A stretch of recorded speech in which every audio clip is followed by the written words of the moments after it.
Prussia का chancellor कौन था? पहला है ऑटो वन बिस्मार्क, दूसरा नेपोलियन, तीसरा मेजनी और चौथा है काउंट काबूर।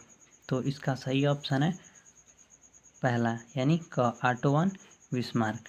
ठीक है, आइए दूसरा देखते हैं। अगला क्वेश्चन है हमारा, निम्नलिखित में से किसने इटली के एकीकरण को संभव बनाया? यानी निम्नलिखित में से किसने इटली के एकीकरण को संभव बनाया? पहला है मेजिनी ने, दूसरा है गैरिबाल्डी ने, तीसरा है काबूर ने और चौथा है उपयुक्त सभी ने। तो जैसा कि पिछले अध्याय में आप लोगों ने पढ़ा कि इटली के एकीकरण में मतलब इन सभी लोगों का योगदान रहा, तो इसमें से चौथा हमारा ऑप्शन सही होगा, उपयुक्त सभी। ठीक है, क्योंकि मेजनी भी थे, गैरिबाल्डी भी थे और काबूर भी थे, तीनों लोग थे, इसलिए आपका चौथा उपयुक्त सभी ऑप्शन ही सही रहेगा। ठीक है, आइए तो नेक्स्ट क्वेश्चन है, मार्टिन लूथर का संबंध किस देश से था? यानी जो मार्टिन लूथर थे वो किस देश से मतलब उनका संबंध था? पहला जर्मनी से, फिर इटली, फिर फ्रांस और चौथा है इंग्लैंड। तो मार्टिन लूथर जर्मनी के थे, तो जर्मनी पर टिक मार लीजिए। तो ये थे मार्टिन लूथर जर्मनी के थे। चलिए आगे चलते हैं और क्वेश्चन है, गैरिबाल्डी ने किस देश की राष्ट्रीय एकता के लिए संघर्ष किया था? तो गैरिबाल्डी थे वह इटली के लिए संघर्ष किए थे। तो ऑप्शन है आपका ऑस्ट्रिया, इटली, जर्मनी और रूस। तो इटली के लिए इन्होंने मतलब राष्ट्रीयता के लिए एकता का संघर्ष किया था, तो आपका सेकंड ऑप्शन सही है, इटली। ठीक है, तो इटली सही हो गया आपका। तो आ जाइए आपके नेक्स्ट क्वेश्चन पर आ जाते हैं, और मार्टिन लूथर द्वारा चलाए गए आंदोलन का क्या नाम था? यानी मार्टिन लूथर ने जो आंदोलन चलाया था उसका क्या नाम था?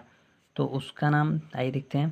पहला है कैथलिक, दूसरा है प्यूरिटन और तीसरा है प्रेस्बिटेरियंस और चौथा है प्रोटेस्टेंट।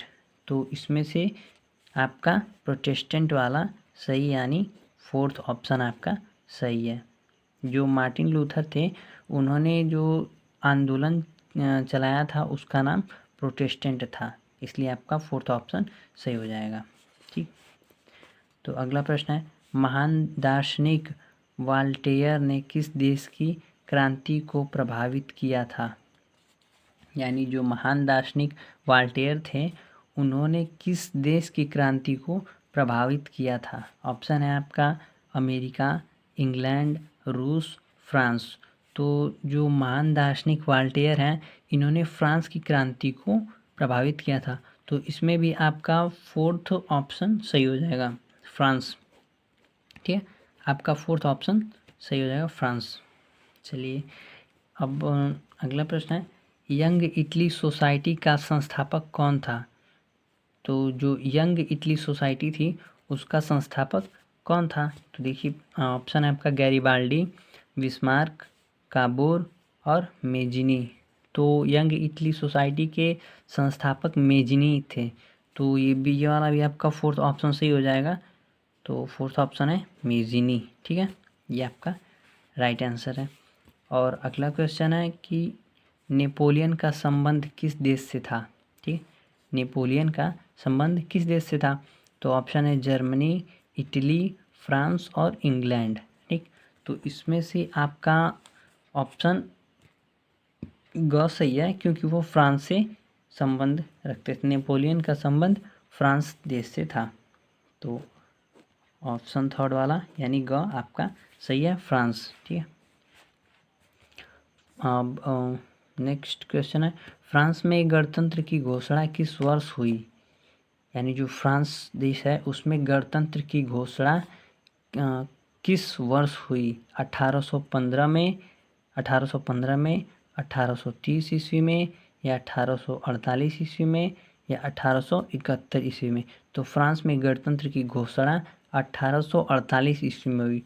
तो 1800 हाँ ये रहा, तो 1848 आपका ऑप्शन थर्ड सही है, ग वाला। 1848 ईस्वी में फ्रांस की गणतंत्र की घोषणा हुई। तो चलिए अगले क्वेश्चन पर चलते हैं। ये हमारा अगला क्वेश्चन। तो राष्ट्रवाद का प्रारंभ जिस देश से हुआ वह देश है, यानी राष्ट्रवाद का जो सर्वप्रथम आज मतलब जिस देश से राष्ट्रवाद शुरू हुआ उसका इस यहाँ पर नाम आपको बताना है। तो जर्मनी, इटली, फ्रांस या इंग्लैंड।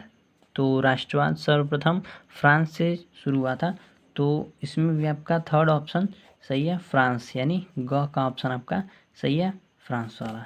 ठीक। तो औद्योगिक क्रांति किस देश में प्रारंभ हुई थी, यानी जो औद्योगिक क्रांति थी वह किस देश में प्रारंभ हुई थी, यानी सर्वप्रथम किस देश में हुई? अमेरिका, रूस, इंग्लैंड, चीन। तो औद्योगिक क्रांति आपकी इंग्लैंड में हुई थी। तो ये भी आपका ग वाला ऑप्शन थर्ड ऑप्शन सही है, इंग्लैंड। ठीक। आज ये लास्ट क्वेश्चन है, 13th।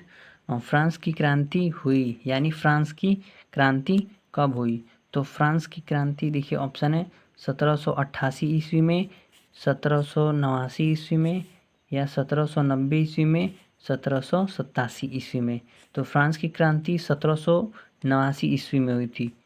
तो ऑप्शन आपका सेकंड सही है, ख वाला। ठीक है, 1789 ईस्वी में फ्रांस की क्रांति हुई थी। तो आज के लिए इतना ही, फिर मिलते हैं नेक्स्ट वीडियो में।